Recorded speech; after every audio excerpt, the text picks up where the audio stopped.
And I think for permitted use applications, because they're permitted still subject to certain parameters, right? So if somebody is building a residence off an undeveloped road allowance, there's still the requirement to have to build the road to service that development, right? So there will still be requirements, even as a permitted use, that they have to sustain the use that they're applying for. But I do think that now that we've had the opportunity to work in the land use bylaw, we've seen some of these things come to fruition. And there definitely is opportunity there that some of these things might be able to be scaled back. So for religious assemblies particularly, you might have something like Little Plume Church where there's really little to no impact to anybody, and something more high intensity such as Township Road 120 where there's larger impact to the greater community. So in those type of cases, then definitely probably a discretionary permit would be the better route, and then it's subject to appeal by neighbors if there are concerns. Right. So when we bring the LUB back for revision, we'll bring it forward with those things in mind for council to take a look at. And then in the meantime, we'll maybe look on maybe some sort of internal oversight on issues that are being, I guess, permitted in the meantime, and just have a second set of eyes on subdivision and permits also. Well, another consideration too from our perspective is the fact that, you know, this is a small parcel, still zoned agricultural A2. That maybe should have been dealt with at the time. I mean, we can't look in the rearview mirror on this, but going forward, when we have these small parcels developed, I think maybe rezoning is appropriate and something that we need to look at a little more. And it's great for red tape reduction, reducing process to have more permitted use in the bylaw, but the flip side of that is that it then puts a lot of pressure on the development officer or whoever to issue that permit and be responsible for it, right? It's not spread across the planning commission. And so it is a heavy burden to lay on one position. And so sometimes discretionary is sometimes better. I agree. Thank you very much for your input. Any other discussion? Okay, so is somebody here from Mr. Matthews? Yes. Do you want to come up and take one of the chairs up front, please?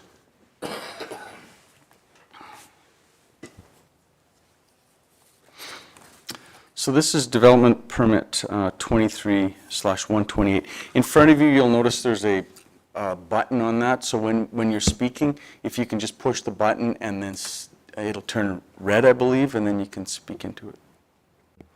Okay, thank you very much. Okay, so again, 23/128, Aaron, go ahead. Okay, thank you, Mr. Chairman. This application is for a proposed garage to be located in a flanking side yard at 570 at 522 8th Street, Dunmore. The reason why this is coming to MPC is because we need to get a variance to allow the garage to be located in the flanking side yard. Moving the garage to the rear of the site would likely involve removing some trees, which is not a good thing, and also that would also, having a driveway in the backyard would also increase the site coverage. So MPC can provide variances to the land use bylaw as allowed under the section 640/6 of the MGA. Under the land use bylaw 7.12, the bylaw in the Hamlet Residential District states that an accessory building should not be constructed in a flanking side yard. And we're requesting a variance of this requirement.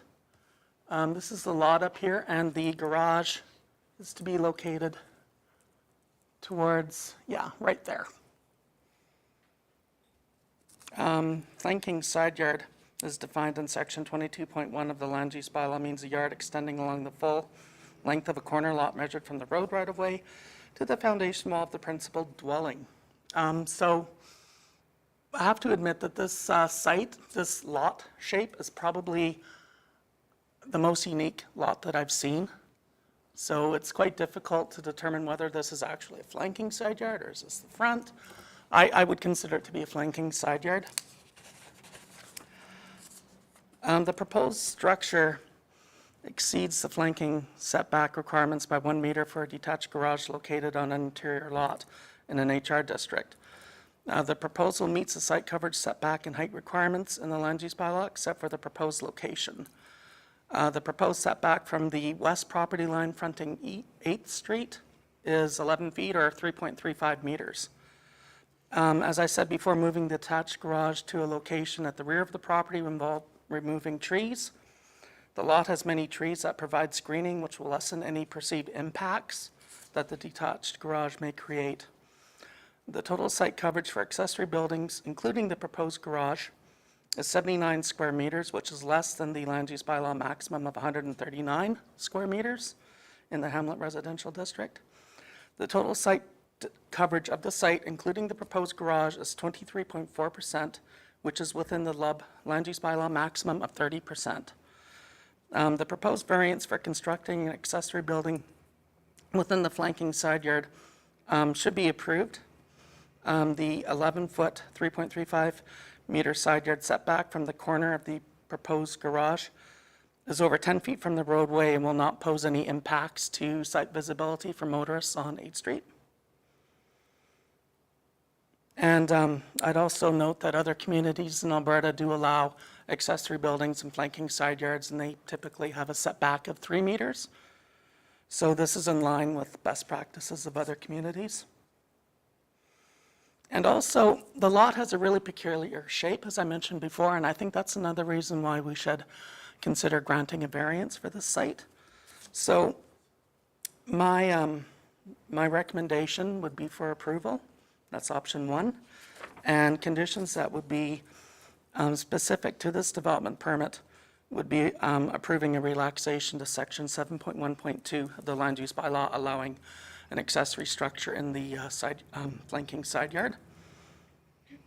And another option that MPC could consider would be refusing the permit because it does not comply with section 7.1.2 of the land use bylaw.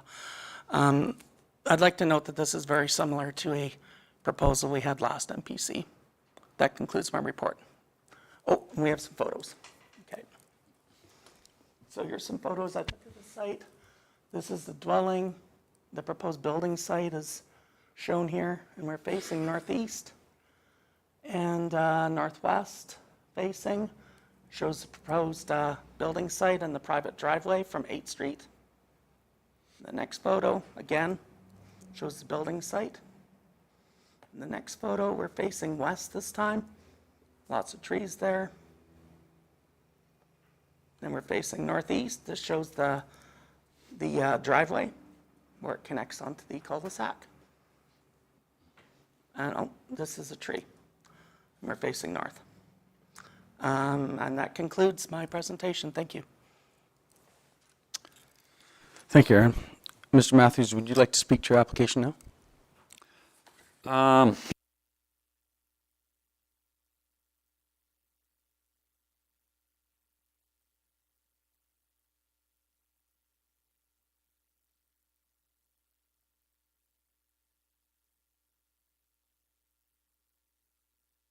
Okay.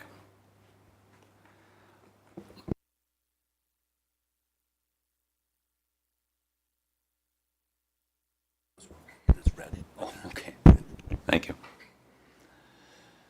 And there is a tree line in front of, on the 8th Street side too, in front of this garage.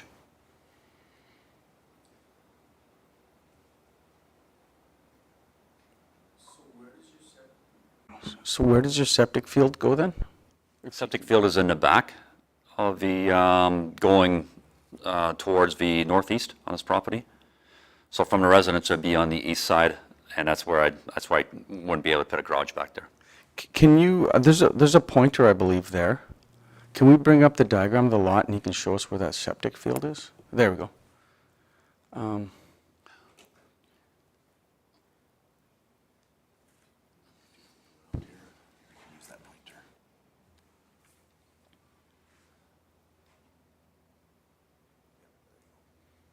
So septic tank would be right here, and septic field is going down this way.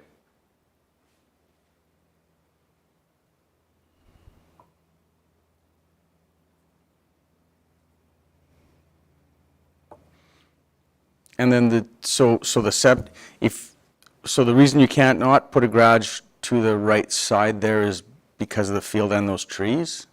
Or is it because of the trees? Tree lines is a double tree line going down this way here, Okay, and basically septic tank is right there, and a septic field is going all through here.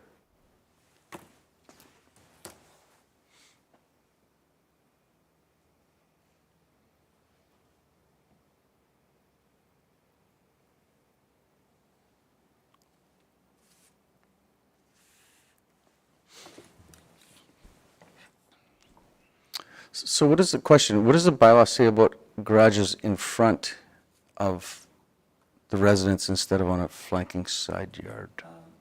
Through the chair, accessory buildings are not allowed in the front of a building or in the flanking side yard in a hamlet residential district, Okay, which is why we're requesting a variance. right, okay, thank you. Any discussion? Michelle? You had mentioned that this was like the one we did a couple months ago or whatever it was. And when I looked at this, I did not think it was anywhere like that, because this, to me, isn't a corner lot. Like, that shouldn't be a flanking side, as far as I'm concerned. I don't like the idea of putting the garage there. Thank you. Any other discussion? I guess. Rebuttal, do you want to comment to that, Aaron, or? Mr. Chairman, I'd like to point out that under our land use bylaw, one could build an attached garage in a similar location in the front there, and it would need to come to MPC. However, what we're doing in this case is basically separating the garage from the house, so the appearance and the function would be the same, but probably more affordable. So for clarification, he could attach a garage to the house at that point? If it's possible, but the house is at a unique angle, so you'd have to angle the garage. Would it comply with setbacks if it was attached to the house? Likely if we consider the 5 feet to be a side yard setback, but this isn't really a corner lot, so I'd say 1.5 meters would be sufficient. However, we'd also have, a front setback that would have to be looked at as well, which would be about 7.6 meters. So you could build a smallish 1-car, 2-car garage maybe in the front and have it angled. So But for I don't know if that's clarification, feasible. if you built a house in the hamlet, your whole front could be a garage of your house? Through the chair, if it's If it was attached. Yeah, but if But it's if it's- detached, the garage can't be in It front. has to be, according to the bylaw, it has to be behind the house. Okay, So those same garages, if they were detached, they'd have to be in the rear rather than in the front. gotcha. And there's no access from the rear on this lot, right? It's, There is no lane in the back of the Right. lot. And also, building a driveway all the way to the back of the lot would also increase the site coverage. And they're at 24% now, and that could possibly get them up close to the 30% maximum. And for drainage purposes, it might be good to keep the site coverage as low as possible.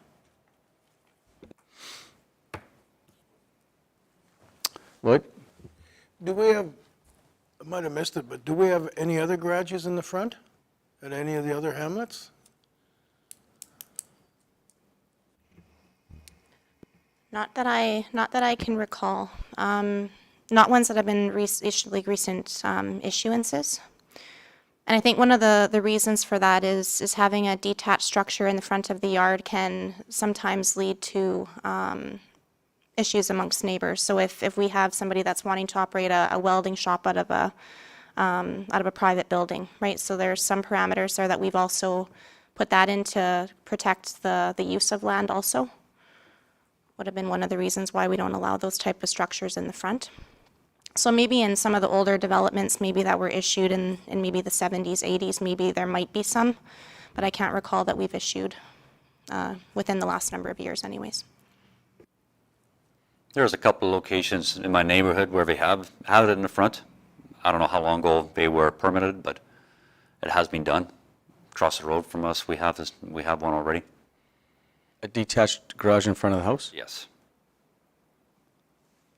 But it's been there for a while. Can you pull that up?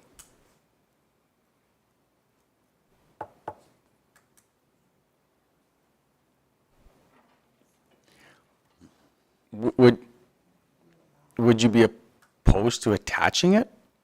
Is there It's going to something? double the expense. Oh, It gets tricky. yeah. I prefer to have it on detached on the side there, and even with if I have it at an angle now, if I have it attached, it's also going to be very tight with the back setback of 5 feet.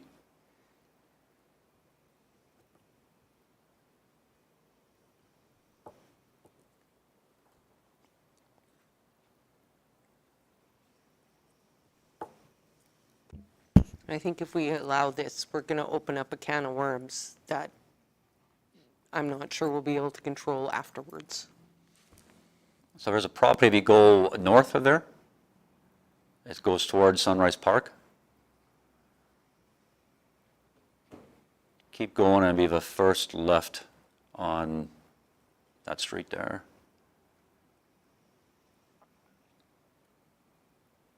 Keep going.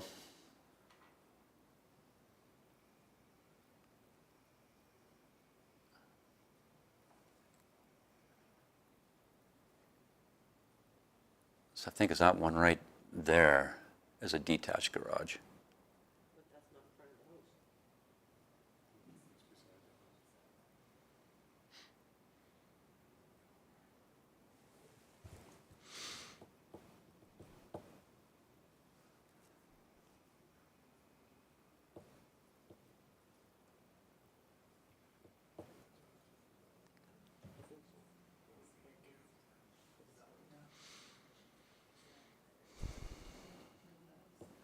I think it's detached, but I could be wrong.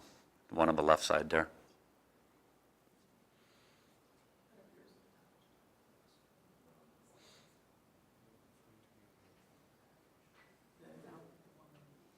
The one right there?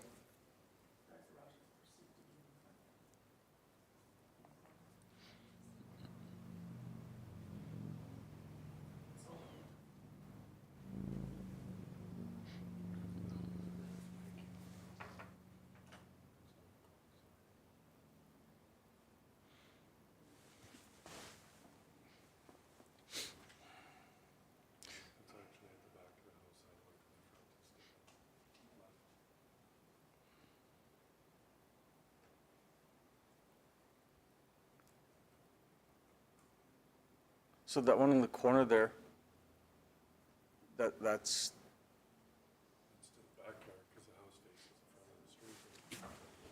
The house faces the, okay.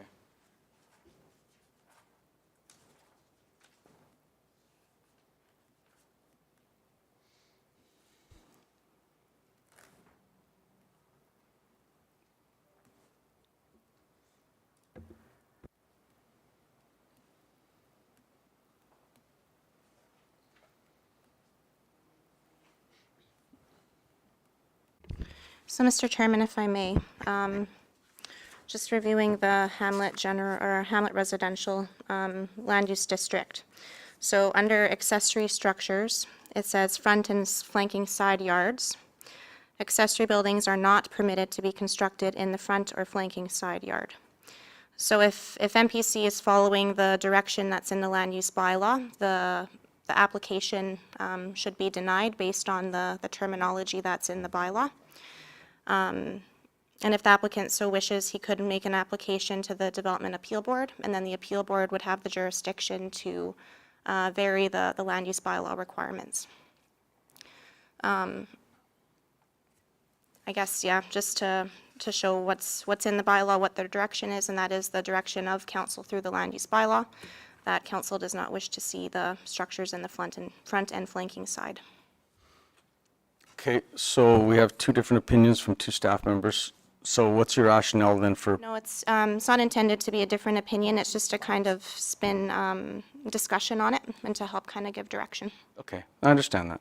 I'm just, so Aaron, your rationale for then recommending approval is, Well, based on my perception, I consider this to be a flanking side yard, and we approved one last council meeting, or last MPC, so I think we created precedent there. that was the Desert Bloom? That was 7 persons, yeah. And also, I mean, there's trees and stuff on the site that provide screening. There's a lot of extraneous, a lot of circumstances that I think should allow this garage to be located where it's proposed. You have good screening. So in the 7 persons one, if you remember correctly, he bought the lot beside the house to put a garage on. So the house wasn't built on the lot already, it was beside it, and that's why we allowed it. Can't say it's precedence, I'm not trying to be mean, but it's 2 different things in my mind, that there was 2 different lots that were amalgamated together, and the gentleman had enough room then to build a garage. That's why we allowed it. That was my opinion too, because I don't think that this one is anywhere close to the one that we did, or we approved in 7 persons, because that one was on 2 lots. This one is not.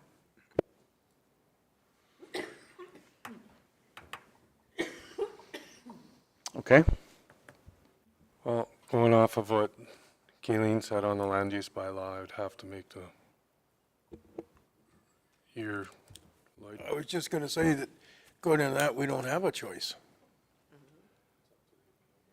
That would have to go to the appeal board. And if they overturn it, and you get it.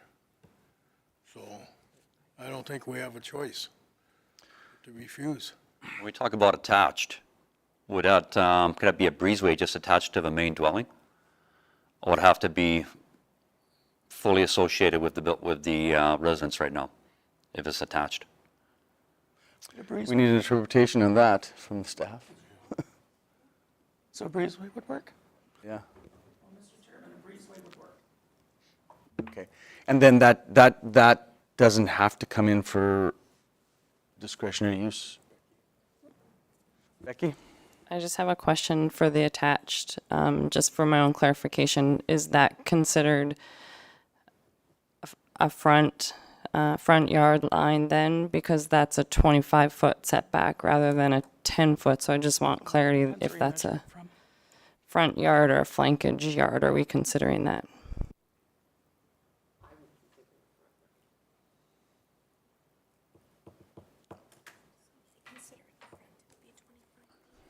So your concern is setbacks if it is considered a Well, if you measure from here, it's 9 meters. I think that, through the chair, her question was, is that a flank, because of the odd-shaped lot? It's 12 feet away. Is that a front yard setback, or is that a flank yard setback? Right. Well, if you had a breezeway or something, I mean, we should be consistent in our interpretation, right? that front. I mean, this lot's very difficult to interpret.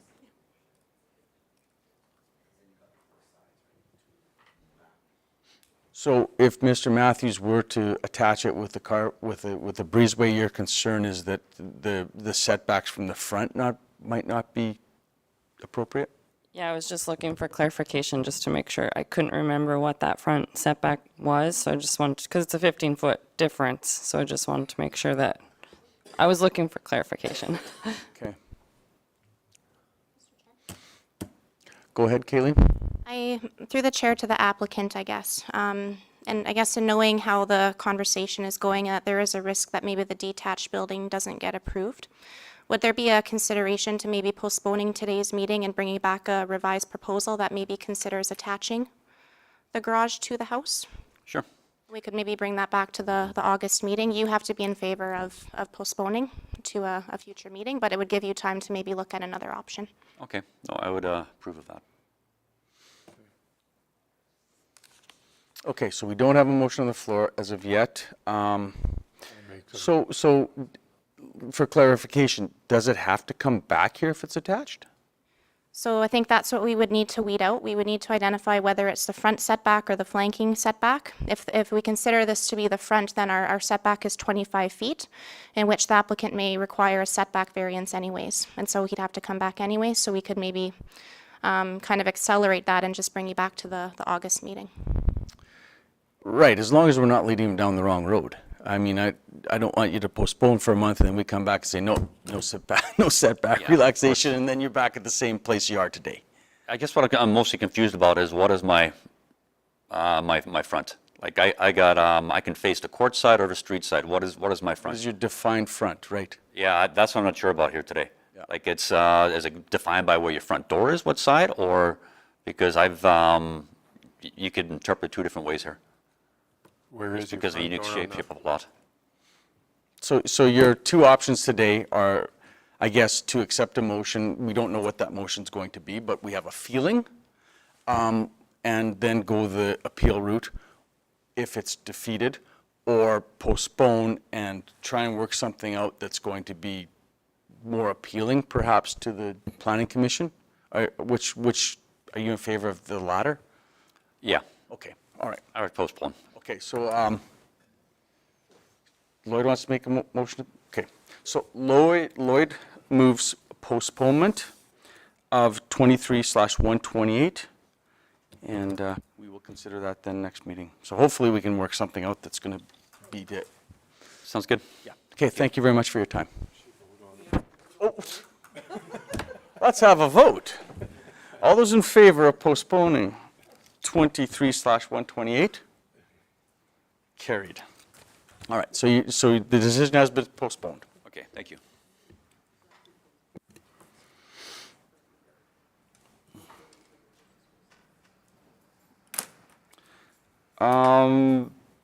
Ms. Kirpwhite, do you want, this is for 23/130. Do you want to take one of the seats up front, and your representative too? If got lots of chairs, so.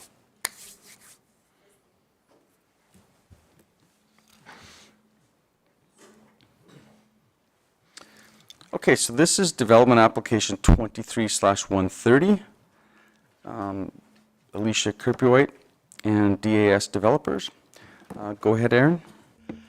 Thank you, Mr. Chairman. The applicant is requesting approval from MPC for the construction of a residence with a front relaxation of 1.05 meters, 3.4 feet from the front property line, and a rear relaxation of 1.55 meters, which is 5.1 feet. Also, the covered deck on the north side of the proposed house projects beyond the allowed projection into the rear setback allowed by the land use bylaw. The construction is proposed to include an attached garage, covered deck, and a driveway. The appearance of the dwelling is compatible with other dwellings in the immediate area. Land use bylaw review. In the land use bylaw, under the Recreation Residential Resort District, a residence is considered a permitted use providing the proposal complies with the minimum setback requirements of the district. The minimum front yard, rear yard, and front yard setbacks for this district are 7.6 meters, which is 25 feet. The proposal is being presented to MPC because the proposed variances for the front and rear setbacks exceed the 10% tolerance that is granted to staff under the land use bylaw. It is noted that the front variance is barely outside the 10% tolerance, and it will not impact the boulevard or roadway if vehicles park in front of the house.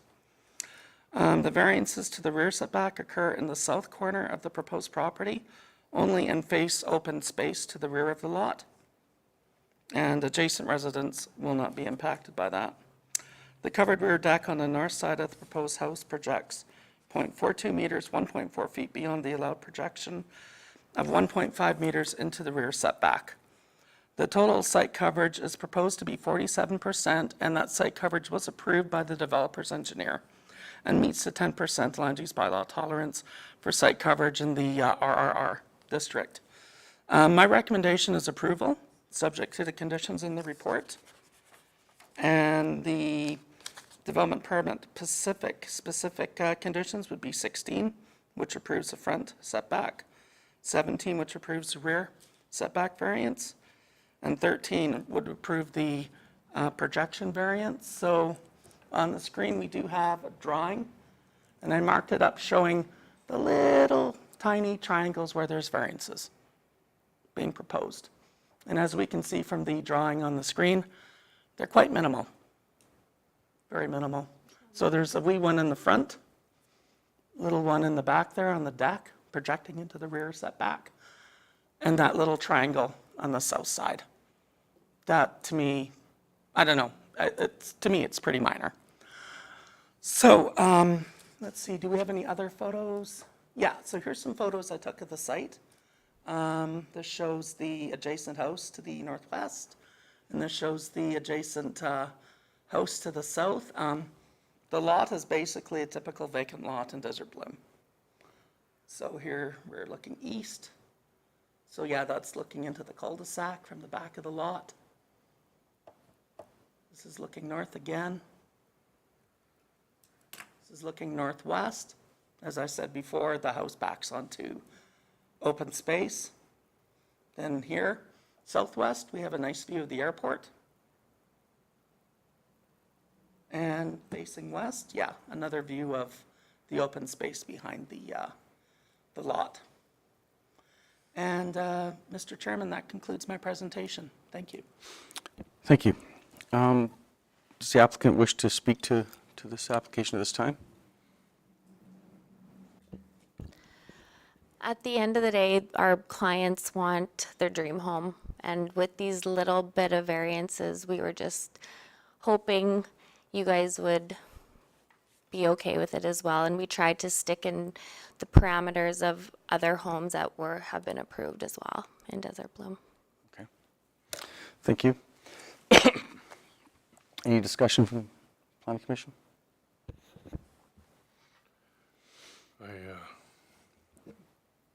I don't see a problem with it. I just have one question on that deck. Didn't we have an issue on that one where the deck was too far back for view for the neighbor? That was a couple MPCs back. And impeded the view from the neighbor's perspective. Does this one impede any of the views from the neighbors? No. Nothing at all? I would say not. I can't tell from the pictures on which angle's beside you, so.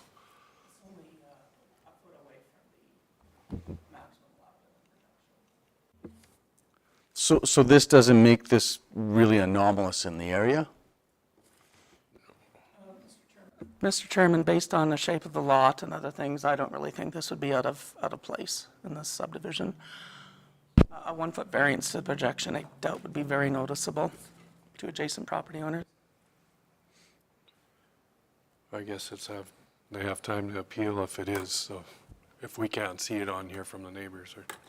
That's the only reason I bring it up is because it came in last time that somebody appealed it of the overhang of the, so they had a wall on it, right? They appealed the, Through the chair, yeah, they, for whatever reason with that previous house, the appeal board made them put a screen or something on it so they wouldn't have to look at the neighbor. Okay. I have one question. So without the setback, it severely affects the development of this residence?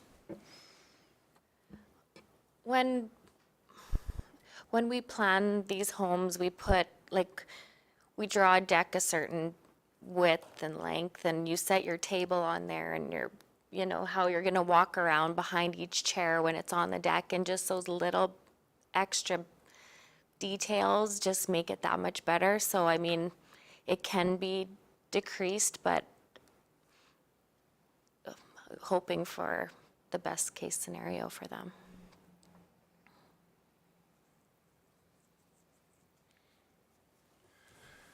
oh my God. Dan moves. Okay. Oh, before we go to that, go ahead, Michelle. I don't have a problem with this. I just have a question on the site coverage.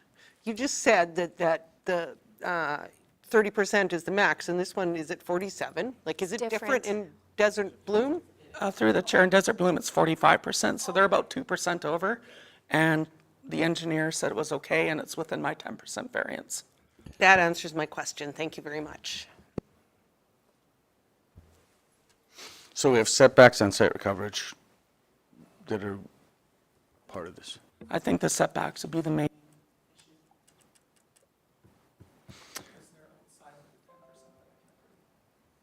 So typically when we go over site coverage, do we not ask for some sort of stormwater retention We plan? received that information from the engineer when the application was Okay, submitted. so that's done. All right, so we're covered, okay. All right. Go ahead, Kayleen.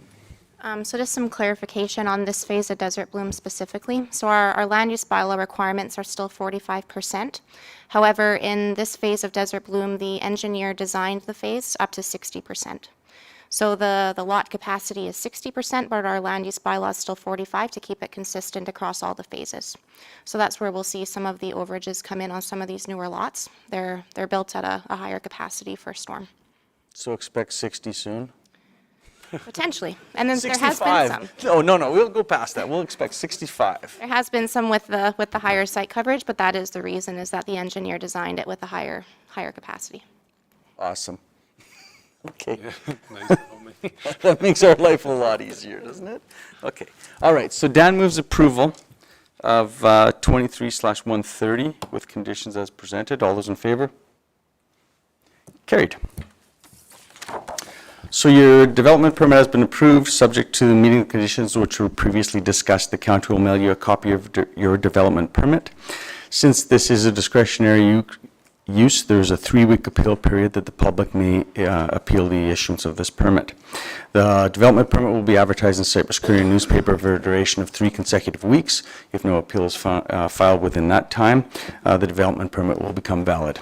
If you have any further questions, you can talk to the development officer after today's meeting. Thank you very much. Thank you.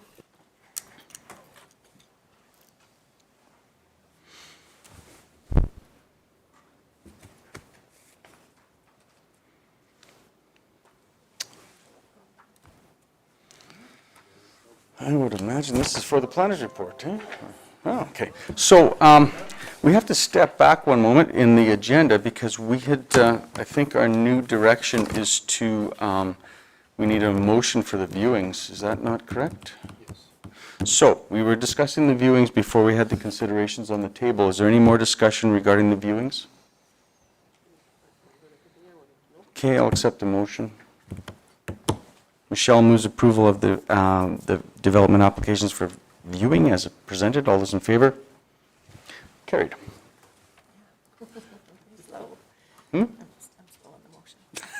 Come on, you got to get in the meeting. Okay. Oh, really? You got to be more aggressive. Just whack them upside the head. That's right. I'm used to that. I'm used to that. Okay, so I guess we have some documentation in front of us, so we're going to move on to the planner's report. Shailene, take it away. Yeah, so the planner's report for July is presented for information. Probably the most notable coming out of that report for this month is that Eagle Ridge's final acceptance certificate has been issued. So that finishes off the final requirements for Phase 7A with the wild, so we're happy that that's completed. And Jasper Homes has made huge strides to completing the outstanding deficiencies here across the road, so we're expecting that one to come in very soon. So that's very good news. Other than that, if there's any questions on the planner's report itself, then I'll answer any questions you may have. And then afterwards, we do have a little short presentation to discuss some amendments that we're proposing to make to the MPC agenda in minutes. So we can get into that after we take any questions. Okay, any questions? Okay, I guess we can move on to the sample portion. Thank you, Mr. Chairman. So in front of you is a sample draft meeting agenda. So we're bringing it forward for MPC to take a look at. Opportunity to provide any feedback would be well appreciated also. We plan to implement this for the upcoming August MPC meeting. And the most notable changes on the agenda itself are to bring us into compliance with best practices of other municipalities. So we're moving things for FOIP purposes, such as the names of applicants. It's really not the names of the applicants that's important, it's what the development is itself. And so you'll see on here that there's the addition of the Planning Commission meeting. It's showing the location where the meeting is held. So that's something that we're missing on our current agenda that we'll be adding in. Under development applications, subsection 4, you'll see that we're proposing to add in the ward, the council ward of where the application is being submitted. So when we're reviewing, we can look and say, oh, this is in Ward 3, this applies to my area. And that'll help in the council review of the agendas and the minutes.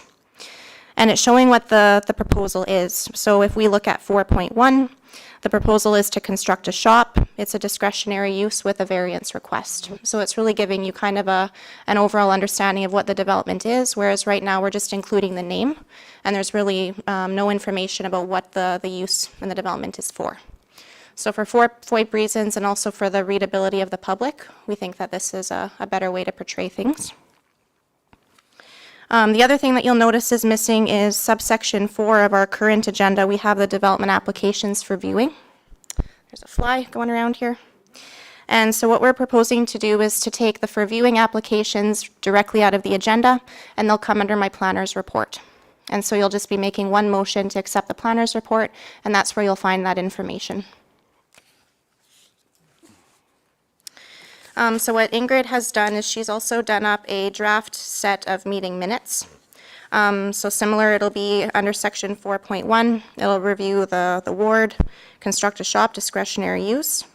And then the crux of what should be contained in those minutes is really what the motion is. So the motion and the mover has been moved up in priority sequence for what those motions look like. Yeah. So I think probably overall they're minor changes, but we wanted to give you a heads up that things will be presented a little bit differently coming next meeting.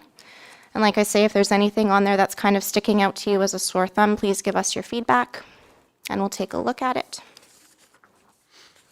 Are there any questions at this point? Right. I have one. Okay, I know I wear glasses, but Mr. Magoo, seriously? Yeah, Dan? How dare you call Dan Mickey Mouse?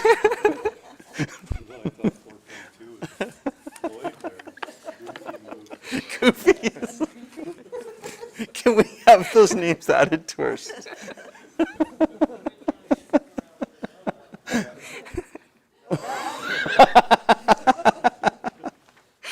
I like that your jokes got Oh, I love the brought out. Flintstone one too. That's very good, Ingrid. Thank you. I really like the Mr. Slate and Fred Flintstone on the gravel application. Oh, that's good stuff.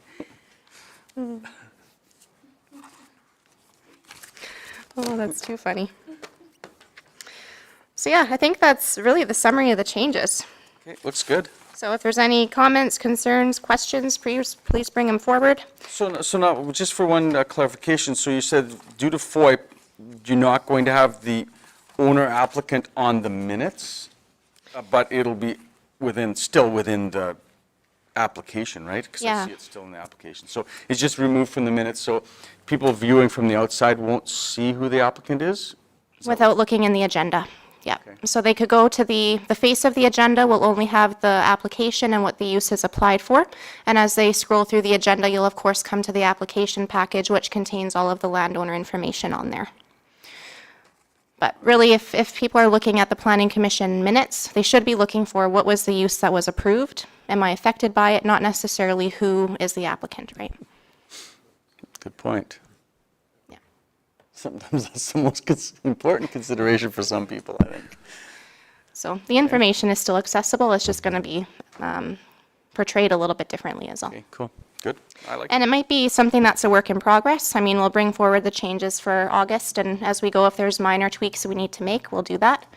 The change will make the minutes for Ingrid much easier. It's going to kind of automate things so that she can pre-fill a lot of information in our system. So for Ingrid, it should expedite things quite a bit also. So more nap time, maybe. Her and I included, yep. So that's it. That's all we have to present. Thank you very much, Kayleen. I'll accept a motion to approve. Well, no, we'll let Amanda do it, but I do have a comment. Amanda moves approval of the planner's report as presented. All those in favor? Carried. I do have a comment. I just wanted to say that I like this a lot. This seems to be, like, anybody who's looking it up can find the information, and I like the fact that the names of the people are not there right at the front. I think it does too. It helps to kind of streamline how the council minutes and agendas are. So for uniformity purposes, right, it kind of brings us into consistency with that also. So, yeah, little changes, but they can make a big difference, hopefully. Do we need a motion for each of those or just one? Oh yeah, let's get a motion for 7.2, just to accept for information. Thanks, Becky. Okay, so we've already moved approval of the planner's report. Okay, so now I'll accept a motion to move 7.2 MPC agenda and minutes. Lloyd is already, oh no, you haven't been on the. Nigel moves approval of 7.2 as presented. All those in favor? Carried.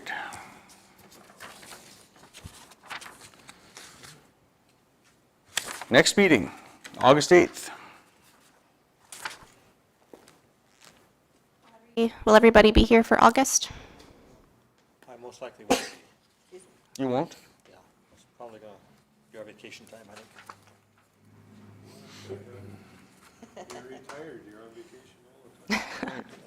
Okay, so I'll adjourn the meeting.